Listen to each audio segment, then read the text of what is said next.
बिस्मिल्लाहिर्रहमानिर्रहीम। इय्याका नअबुदु व इय्याका नस्तईन। आज जो है हम नेफ्रोलॉजी डिस्कस करने लगे हैं। तो हमारे पास पहली की है रेब्डोमायोलाइसिस। तो रेब्डो का क्या मतलब है? स्ट्रिएशेटेड, और मायो का मतलब है मसल, और लाइसिस का मतलब है ब्रेक डाउन। तो आपके स्ट्रिएशेटेड मसल्स की ब्रेक डाउन होना रेब्डोमायोलाइसिस कहलाता है। ठीक है। तो इसमें जैसे कि हमारे पास स्केलेटल मसल्स जैसे ही डाई होना स्टार्ट होंगे तो वो रिलीज़ करेंगे एक मायोग्लोबिन एक प्रोटीन है जो कि आपके स्केलेटल मसल्स और आपके हार्ट में भी फाउंड होती है। ठीक है। तो नेक्स्ट हमारे पास पोटेशियम और क्रेटिन काइनेज। तो ये जो चीज़ें हैं रिलीज़ होना स्टार्ट हो जाती हैं जैसे ही आपके स्केलेटल मसल्स डाई होना स्टार्ट होंगे। तो यहाँ पे कुछ सिनेरियोज़ और हिंट्स दिए गए हैं कि आपसे जब क्लिनिकल केस पूछा जाएगा तो इन्हीं जो है हिंट्स से आपसे जो है डिस्कशन करके जो है आपसे पूछा। तो इसमें हमारे पास पहला है कि एक बंदा जो है हैवी ऑब्जेक्ट के नीचे कई घंटों तक फंसा हुआ था। ठीक है। दूसरा ये है कि एक बंदा जो है लॉन्ग पीरियड तक जो है फ्लोर पर पड़ा रहा। ठीक है। नेक्स्ट है कि हमारे पास एक बूढ़ा जो है या बूढ़ी औरत, ठीक है, वो क्या है एक्यूट किडनी इंजरी के साथ जो है फ्रिक्वेंट फॉल्स उसे प्रेजेंट हो रहे हैं। अच्छा जी, नेक्स्ट है हमारे पास कोई आईवी ड्रग एब्यूज़र है। ठीक है। वो फ्लोर पे पड़ा हुआ है और मूव नहीं कर रहा, लॉन्ग पीरियड हो गया उसे कि वो पड़ा हुआ है। ठीक है। मूव नहीं कर पा रहा। Long distance run, for example हमारे पास मैराथन रनर जो होते हैं, ठीक है, वो उनको भी हो सकता है लाइक हमारे पास सीवियर एक्सर्शन या सीवियर डिहाइड्रेशन की वजह से सीवियर क्रश इंजरी हो सकती है। एक्सरसाइज इंड्यूस रेब्डोमाइलिसिस फॉर एग्जांपल हमारे पास इन एथलीट्स के अंदर हो सकता है। तो यहाँ पे जो हमारे पास हीमाटोरिया हो सकता है लाइक रेडिश ब्राउन या टी कलर्ड यूरिन आना जो है स्टार्ट होगा उस पेशेंट को। ठीक है। False positive as the cause of redness is myoglobin which has heme. ठीक है। While RBCs are not found in urine dips. तो आपको आरबीसी जो है नहीं मिलेंगे। ठीक है। हेपोटेंशन हो सकता है, हेपोटेंशन का पेशेंट हो सकता है लाइक वही उसमें प्रेजेंटेशन आ रही होगी। ठीक है। एक्यूट किडनी इंजरी उसके अंदर क्या है आपको हाई यूरिया और क्रेटिनाइन जो है हाई मिल रहे होंगे और वेरी हाई क्रेटिन काइनेज ये आपको क्या है मिल रहे होंगे। Also uncommon one side effect of statins का साइड इफेक्ट क्या है रेब्डोमायो, और मायोग्लोबिन जो है नेफ्रोटॉक्सिक होता है तो इसलिए जो है आपको एक्यूट किडनी इंजरी करा देता है। तो इसलिए आपने रिहाइड्रेट करना है आईवी फ्लूइड के साथ क्योंकि ये हमारे पास एसेंशियल जो है इनिशियल स्टेप है टू ट्रीट दिस मायोग्लोबिन। ठीक है। That's why rhabdomyolysis is a medical emergency that you have to aware of. ठीक है। नेक्स्ट अगर हम बात करें ईसीजी की, ईसीजी जो है परफॉर्म आप करेंगे तो रिलीज पोटेशियम जो है आपके डाइंग मसल से आपके स्केलेटल मसल से जो है रिलीज़ हो रहा होगा। हाइपरकैलेमिया जो है ये डेंजरस है। अगर हाइपरकैलेमिया आपको जो है नज़र आए पेशेंट किसी भी पेशेंट के अंदर तो आपने क्या करना है, पहले हमने हार्ट को क्या है प्रोटेक्ट करना है। ठीक है। तो in case of hyperkalaemia we need to immediately correct the heart muscle और एनीथिंग एल्स। ठीक है। अगर ईसीजी चेंज हो आपको हाइपरकैलेमिया के अंदर लाइक हमारे पास tall tented T wave wide QRS जो है मिल रही है तो इसमें क्या है हमने क्या कराना है protect the heart by giving. आपने फ़ौरन जो है आईवी कैल्शियम क्लोराइड देना या आईवी कैल्शियम ग्लूकोनेट भी दे सकते हैं बिफोर एनीथिंग एल्स। ठीक है। अच्छा जी, अब यहाँ पे कुछ इंपॉर्टेंट पॉइंट्स है रिगार्डिंग टू रेब्डोमायोलाइसिस। तो मेन कम्प्लिकेशंस क्या है रेब्डोमायोलाइसिस की? एक तो एक्यूट किडनी इंजरी है। ठीक है। और दूसरा क्या है आपके पास हाइपरकैलेमिया है। हमने एक्यूट किडनी इंजरी इसलिए कहा है क्योंकि वहाँ पे हमारे पास मायोग्लोबिन की वजह से हो रहा है। ठीक है। नेक्स्ट इसमें हमने इनिशियल मैनेजमेंट क्या देना है, आईवी फ्लूइड देना है to try to avoid the acute kidney injury. Initial investigation क्या है, ईसीजी आपने करानी है। अगर आपको tall T wave wide QRS मिले तब आपने इनिशियल जो है आईवी कैल्शियम फ्लोराइड या आईवी कैल्शियम ग्लूकोनेट जो है ट्रीट करना है उस पेशेंट को। ठीक है।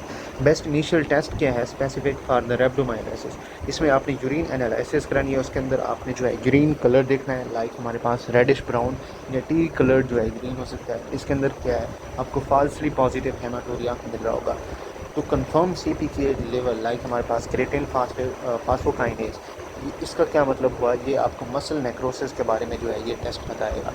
और दूसरी लाइन जो है ट्रीटमेंट के अंदर आप जो है सोडियम बाइकार्बोनेट को भी ठीक है, डायलिसिस इन सीवियर केसेस के अंदर आप तो इस तरह जो है आपसे एग्जांपल बना के जो है उसने पेश की है कि a man has just finish a long distance run present with myalgia reddish brown urine dipstick is positive for blood but without RBCs on macroscopy।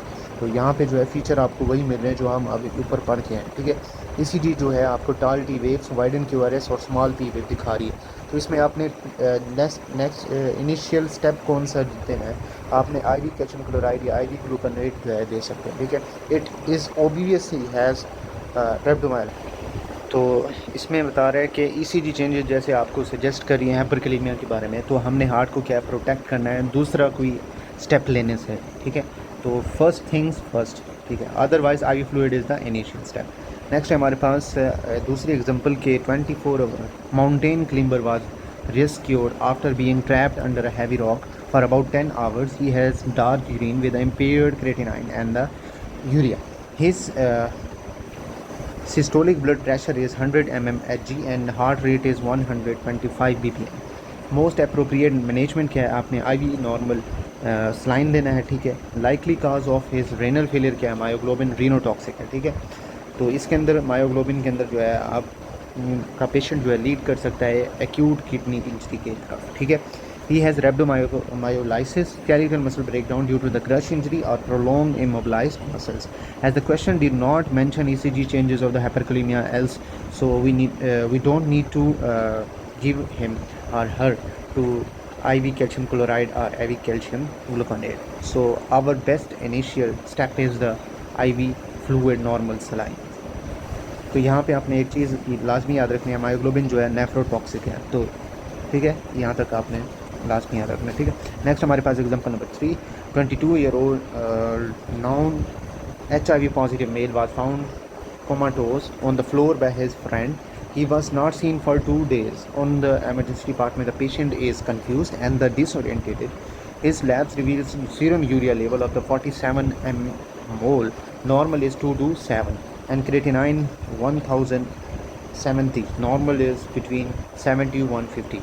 So you can see here urea and the creatinine values are highly increased, ठीक है। Sodium is normal and potassium is 5.6। तो best investigation कौन सी हमारे पास, creatine kinase है। तो हमारे पास diagnose क्या बन रहा है, रैप्डोमायोलाइसिस।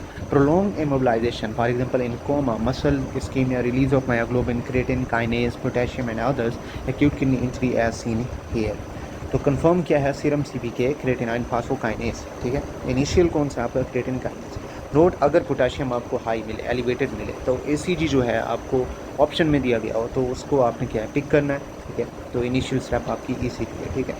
नेक्स्ट है हमारे पास एग्जांपल 4 के 60-year-old man known case of hypertension, diabetes mellitus and the previous transit ischaemic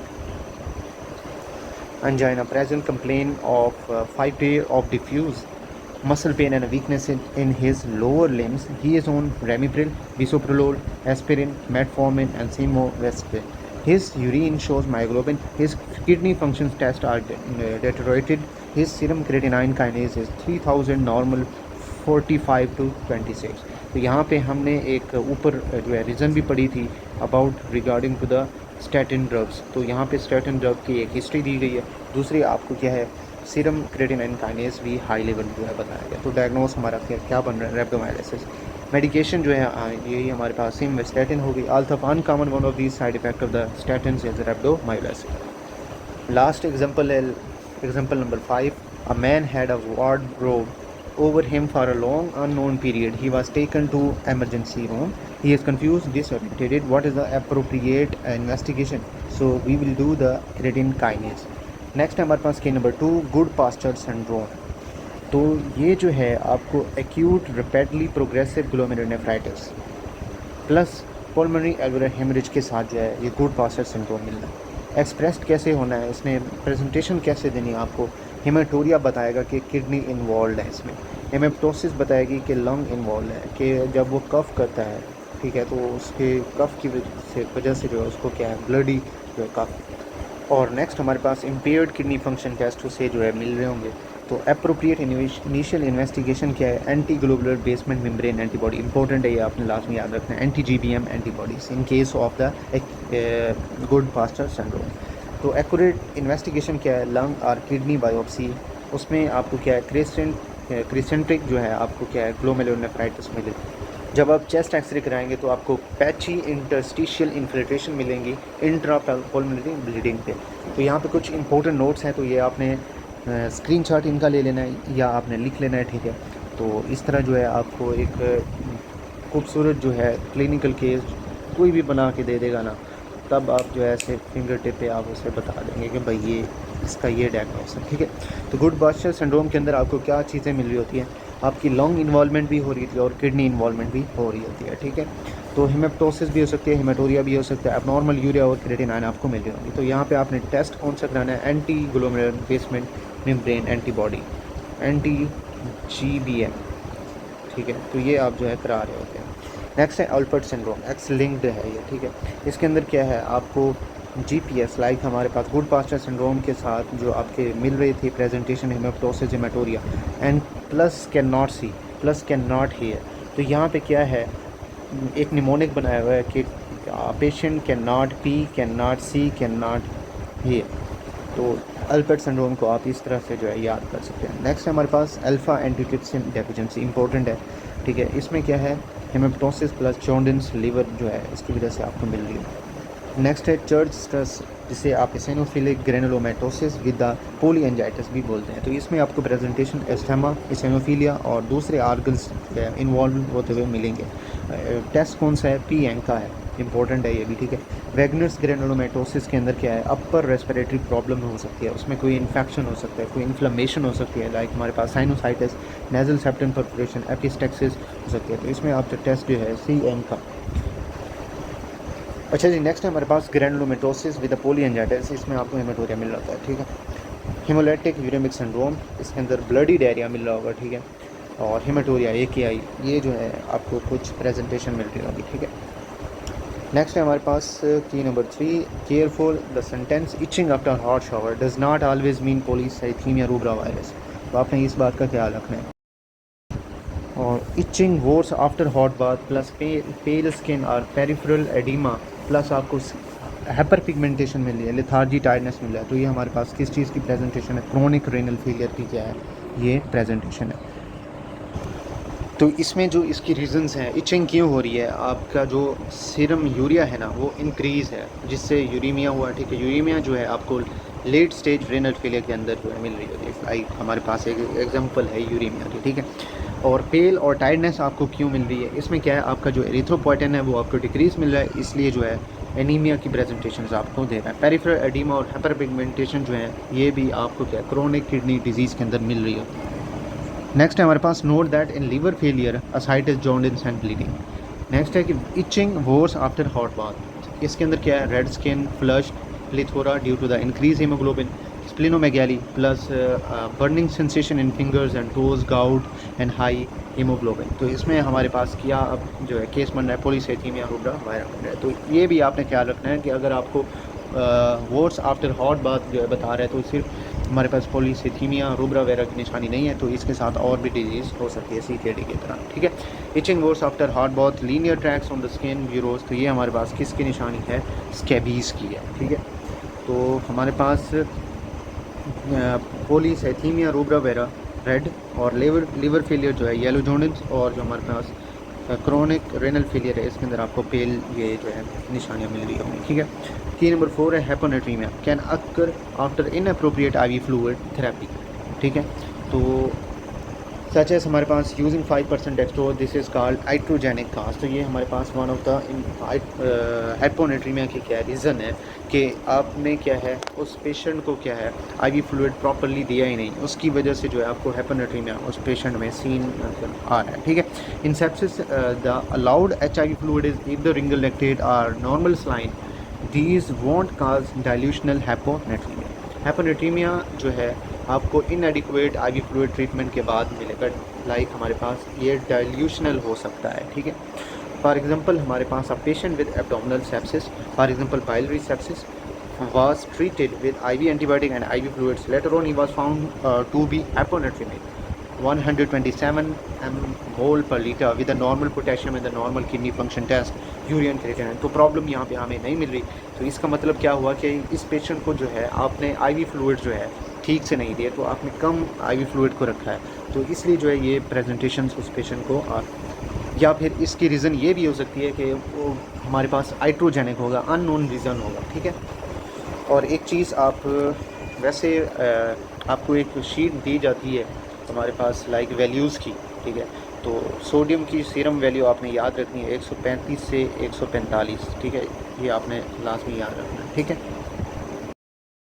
next की नंबर 5 है कि मैसिव हेमरेज, कोई भी सर्जरी हो रही है उसके दौरान जो है आपको ये प्रेजेंटेशन मिल रही है मैसिव हेमरेज की, और हाइपोटेंसिव शॉक भी और हाई क्रेटिनाइन भी आपको मिल रहा है। तो ये हमारे पास क्या है, एक्यूट ट्यूबुलर नेक्रोसिस की निशानी है। तो कॉमनेस्ट रीज़न क्या है इसकी, एक एक्यूट किडनी इंजरी, ये हमारे पास लीड कर सकती है एक्यूट ट्यूबुलर नेक्रोसिस की तरफ। तो किडनीज़ को क्या है आपने वेल हाइड्रेटेड कराना होता है, तो इसमें क्या है या हमारे पास परफ्यूज़ करना होता है एक्यूट ट्यूबुलर नेक्रोसिस के अंदर, ठीक है। प्रोलॉन्ग इस्कीमिया, इसका क्या मतलब है कि आपको लो परफ्यूजन मिल रहा है किडनीज़ को, ठीक है, जिसकी वजह से आपकी ट्यूब्यूल जो है डाई हो रही है, तो डाई हुई तो वो नेक्रोसिस में चेंज हो गई, और नेक्रोसिस में आपकी जो डिज़ीज़ है वो क्या है, एक्यूट ट्यूबुलर नेक्रोसिस, और रिज़ल्ट क्या निकलना है, एक्यूट किडनी इंजरी, ठीक है। एक्यूट इंटरस्टिशियल नेफ्राइटिस के एग्जांपल की बात करें तो इसमें क्या है, आपको एलर्जी, फॉर एग्जांपल कोई ड्रग इनटेक है उसकी वजह से रैश या फीवर जैसे सिम्टम्स आपको मिले, हेमाटोरिया मिला और इंक्रीज क्रेटिनाइन मिला, तो ये हमारे पास एक्यूट इंटरस्टिशियल नेफ्राइटिस की क्या निशानी है। नेक्स्ट की number 6, 25 alpha D hydroxylation of vitamin D occurs in liver. तो ये एक सीधा सीधा MCQ है, आपने लाजमी याद रखना है। और 1 alpha hydroxylation of vitamin D occurs in kidney, ठीक है। तो ये दोनों जो है सीधे MCQ है, आपने इसको क्या याद रखना है, ठीक है। और जो आपका 25 हाइड्रोक्सी विटामिन डी है जो ये आपका लीवर में बनता है, ठीक है। Then enzyme called 1 alpha hydroxylase in kidney is converted to active form which is 1,2,5 di hydroxy vitamin D. तो यहाँ पे आपने इसको कैसे याद रखना है, आपने ऐसे याद कर लेना है कि 25 L जो है स्टैंड फॉर लाख 25 लाख, और हमारे पास 1K, इस तरह जो है आपने इसको क्या है याद कर लें, क्योंकि ये इंपॉर्टेंट MCQs है, अक्सर जो है पूछ लेते होते हैं आपसे, ठीक है। नेक्स्ट है की number 7, chronic and acute pyelonephritis. When you see hypertension, history of repeated urinary tract infections, UTIs, think about chronic pyelonephritis, ठीक है। रिपीटेड UTIs में फिर हमारे पास रेनल स्कारिंग, क्रोनिक पायलोनेफ्राइटिस और हाइपरटेंशन, ये जो है आपको प्रेजेंटेशन देना। When you see loin back pain plus features of UTI, think about the acute pyelonephritis. तो सीधे से आंसर्स हैं, आपने इनको क्या है याद कर लेना है। क्रोनिक में क्या है, आपको निशानी हाइपरटेंशन मिल रही होगी, ठीक है, प्लस आपको रिपीटेड UTI इन्फेक्शन मिल रहे होंगे, ठीक है। और इसमें एक्यूट के अंदर क्या है, आपको सीधी बता रहे होंगे लोइन बैक पेन और प्लस आपको फीचर ऑफ UTI बता। फिर उसने बताया कि आपने फूल नहीं होना, बेवकूफ़ नहीं होना कि patient being pregnant remember pre eclampsia occurs, जो ये आपकी प्री इक्लेम्सिया जो होती है आपके 20 वीक के जेस्टेशन के बाद जो है अपेयर होती है, ठीक है। तो हाइपरटेंशन और प्रोटीन यूरिया, तो इस तरह जो है आपने पजल नहीं होना, ठीक है। कॉशन क्या है, रिपीटेड UTI है बट सडनली डेवलप लॉइन और बैक पेन, फीवर, रिगर्स और urine analysis shows the blood nitrites and the leukocyte stress. तो ये हमारे पास एक्यूट जो है पायलोनेफ्राइटिस की क्या है निशानी है। Next, chronic pyelonephritis has the no active infection. The symptoms may be secondary to the renal failure and the acute pyelonephritis see below. इसके अंदर क्या है, आप प्रेग्नेंट वुमेन प्रेजेंट, इस तरह से जो है आपको केस बना के देंगे, प्रेग्नेंट वुमेन है, ठीक है, fevers, rigor, lower abdominal pain के साथ, डिसयूरिया एंड फ्रीक्वेंसी के साथ, pain was at the lower abdomen then it become the more generalized and radiate to the right flowing. तो ये हमारे पास किस चीज़ की निशानी है, आपकी एक्यूट पायलोनेफ्राइटिस। पायलोनेफ्राइटिस में क्या होता है, आपकी जो किडनी की पेल्विस होती है उसकी इन्फ्लेमेशन हो जाना, ये पायलोनेफ्राइटिस कहलाता है। तो ये ज़्यादातर आपको क्या है असेंडिंग UTI की वजह से आपको मिले। तो कुछ रिस्क फैक्टर्स हैं इसके, ठीक है, प्रेगनेंसी, स्टोन्स, वेजिको-यूरेट्रिक रिफ्लक्स और डायबिटीज़ मेलिटस। तो ये इसके रिस्क फैक्टर्स हैं, आपने इसको भी ठीक से प्रिपेयर कर लेना है। सस्पेक्ट इट इफ़ अगर हमारे पास लोअर यूटीआई फीचर्स हो, लाइक हमारे पास डिस्यूरिया का क्या मतलब, भरने की डिफिकल्टी, यूरिनेशन फ्रीक्वेंसी, अर्जेंसी, सुप्रा प्यूबिक, लाइक हमारे पास लोअर एब्डोमिनल पेन के साथ आपको प्रेजेंटेशन दे रहे होंगे, rigor fever and loin pain are the pack. तो यहाँ पे आपने किसके बारे में सोचना है, क्रोनिक पायलोनेफ्राइटिस के बारे में, ठीक है। Urine analysis, blood nitrites and leukoesterases. Next, in short, dysuria frequency, urgency, lower abdominal pain, lower UTI and the trimethoprim nitrofurantoin. तो ये जो है आपने क्या है इसका ट्रीट करना। अगर अबव लाइक हमारे पास लॉइन और बैक पेन प्लस फीवर हो, एक्यूट पेरिनेफ्राइटिस, अपर यूटीआई, सिप्रोफ्लॉक्सिसिन और कमोक्स क्लैप जो है आपने अमोक्सिसिलिन और क्लोवेनिक एसिड जो है ये आपने ट्रीट देना है। सॉरी, यहाँ पे मुझसे ना गलती हो गई कि लॉइन बैक पेन जो है मैं बोल गया कि क्रोनिक की निशानी नहीं, ये आपके एक्यूट की निशानी है। क्रोनिक में क्या था, आपको रिपीटेड यूटीआई प्लस हाइपरटेंशन मिल रहा था, sorry for that. Next, all this medication are important to memorize, ठीक है। तो ये जो है आपने याद रखना है इनको। और इन्वेस्टिगेशंस क्या है, do urine analysis to look for the blood protein nitrite leukocyte esterase, do urine culture and sensitivity before commencing empirical antibiotic, so mid stream specific for adult and old children.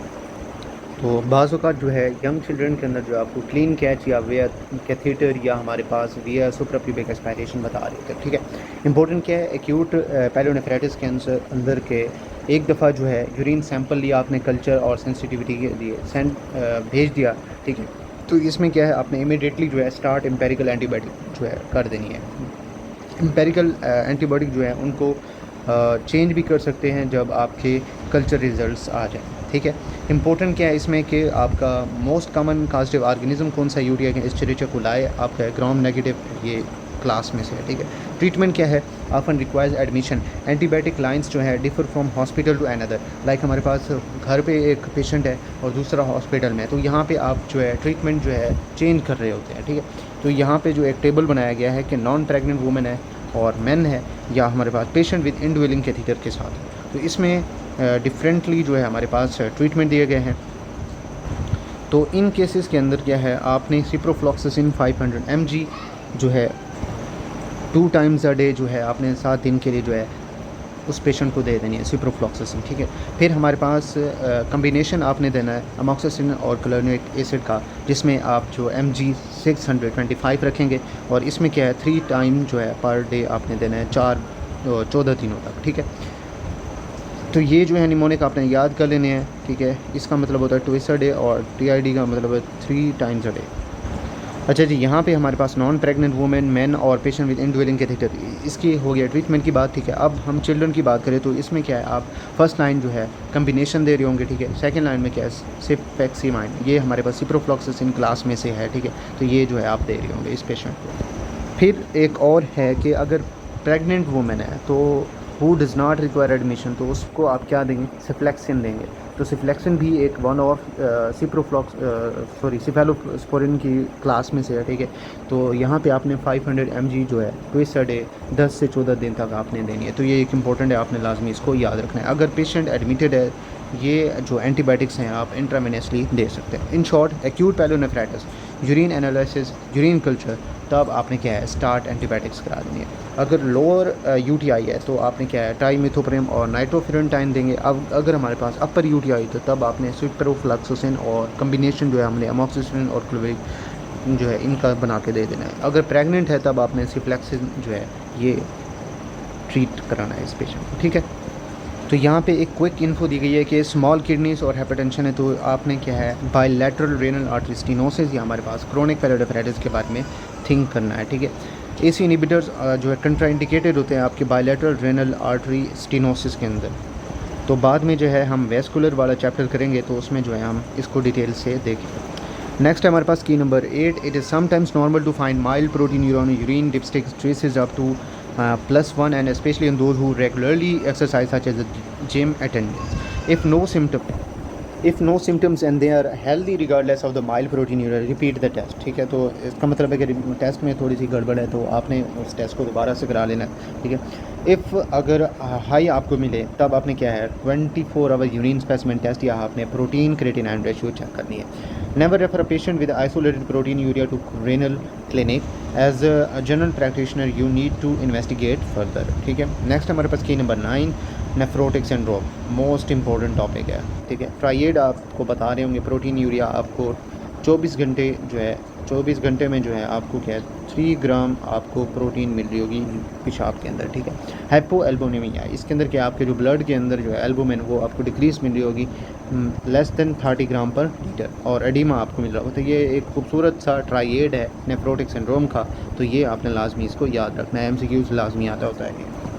और in children the peak incidence is between 2 and 5 years of the age. तो around 80% of cases in children are due to the minimal change glomerulonephritis. तो ये भी एक important MCQ जिसको भी आपने याद रखना है।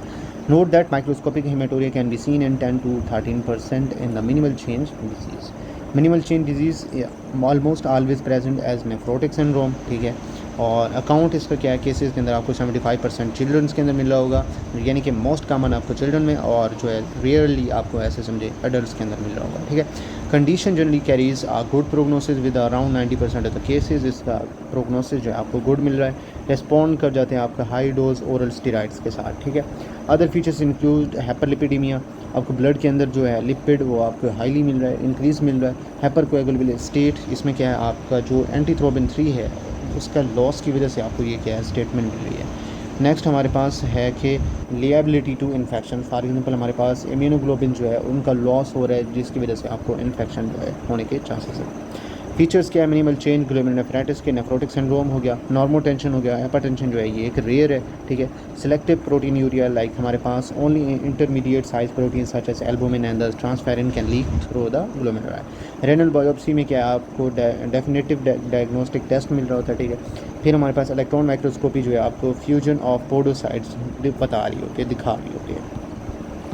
अच्छा जी, कुछ ये एग्जांपल दिखे हैं इस टॉपिक के रिगार्डिंग, तो हम इनको कर लेते हैं, फिर वीडियो को करते हैं पास। ठीक है, तो एग्जांपल 1 है कि 5 year child present with the increase weight and puffy eyes, lower limb swelling, he is otherwise healthy and happy. Urine dipstick reveal 3+3 protein urea. What is the next best step? We suspect nephrotic syndrome क्योंकि ये हमें presentation मिल रही है। ठीक है, और 2 of triad are given protein और edema। तो यहाँ पे पफी जो है आइज़ आपको सॉरी ये लोअर लिम्ब स्वेलिंग भी आपको बताई जा रही है। ठीक है, तो इसका मतलब है आपको क्या है इंक्रीज वेट भी एक वन ऑफ द एडिमा की क्या एक रीज़न है। ठीक है, तो इसके अंदर डायग्नोसिस आपने क्या करना है, एल्बुमिन लेवल को चेक करना है to complete the aforementioned triad. Once diagnose we can refer to the renal clinics. What is the best diagnostic renal biopsy आप करेंगे, इलेक्ट्रॉन माइक्रोस्कोपी को आपकी क्या है पोडोसाइट्स की फ्यूजन्स। नेक्स्ट है एग्जांपल 2 year old child है notice by his mother to gaining weight regardless of his poor feeding and there is a gradual swelling of his face and the feet and legs. Oedema आपको यहाँ पे मिल रहा है, वहाँ पे आपको क्या है वेट और फैटीग और हिज यूरिन जो है फोमी टाइप आपको मिल रहा है। तो डायग्नोसिस ये क्या है नेफ्रोटिक सिंड्रोम। आपने इन्वेस्टिगेशन क्या करानी है, 24 आवर यूरिनरी जो है रूटीन आपने करा देनी है। Remember nephrotic syndrome protein urea albumin oedema, तो ये आपने लाजमी याद रखना है। ठीक है, फिर एग्जांपल है हमारे पास 3rd के 40 year old male non hypertension present with tiredness, lethargy, fluid retention और प्रोटीन यूरिया मिल जाए। तो हमने इसमें डेफिनेटिव डायग्नोस्टिक टेस्ट कौन सा रेनल बायोप्सी करानी है। ठीक है, तो इट शोज़ द एटियोलॉजी। तो रेनल बायोप्सी क्या है आपको उसकी रीज़न बताएगी, काज बताएगी उसकी। ठीक है, this patient has protein albuminuria, fluid retention, swelling and nephrotic syndrome का क्या है ये ट्राइएड है। ठीक है, तो यहाँ तक जो है हम वीडियो पास करते हैं, बाकी तब इंशाल्लाह बाद में करेंगे। तब तक अल्लाह हाफ़िज़।